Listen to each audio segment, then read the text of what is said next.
In this lesson, we're going to be talking about public key cryptography. Public key cryptography only tells half the story, frankly, when you call it public key cryptography, because public key cryptography uses key pairs. There's one secret or private key, and there's also one public key. The keys are linked mathematically. Now, they have to be linked mathematically because you use one key for encryption and one key for decryption. If I were to send a message to you, I would get your public key and I would encrypt my message to you. You would then use your private key in order to decrypt that message. So there's always two sides to this public key scenario. We've got a public key and a private key.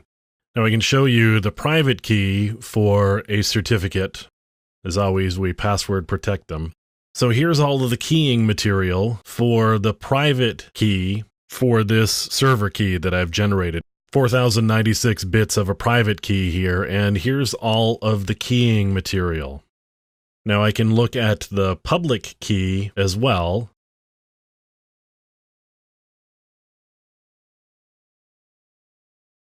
So that's all stored in an X.509 certificate. An X.509 certificate can also be used to digitally sign a message to somebody. And in order to do that, if I were to send you a message that I wanted to sign, I would sign it with my private key. And you could verify that it was mine by using my public key, which you have access to because it's public. So these are X.509 certificates. X.509 certificates certainly implement public key cryptography, but it's not the only mechanism. You may have heard of PGP, which is short for Pretty Good Privacy. It was developed by a guy by the name of Phil Zimmerman in 1991. PGP also implements public key cryptography, but it implements it in a different way. The way that PGP implements public key cryptography is using a decentralized approach, where X.509 certificates use a certificate authority, and that certificate authority is where information is stored and where people and users are validated and verified. PGP doesn't use any central authority. PGP relies on individual users to validate and verify user identification. This is what PGP calls a web of trust model. Rather than having one central authority that's responsible for doing all of that work, which of course incurs costs because you have to employ people and have facilities and infrastructure for all of that, which makes X.509 certificates cost money.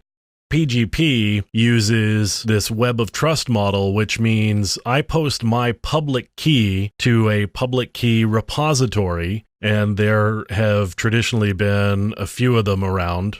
Once I post my public key, anybody who knows me goes and signs my public key with their key.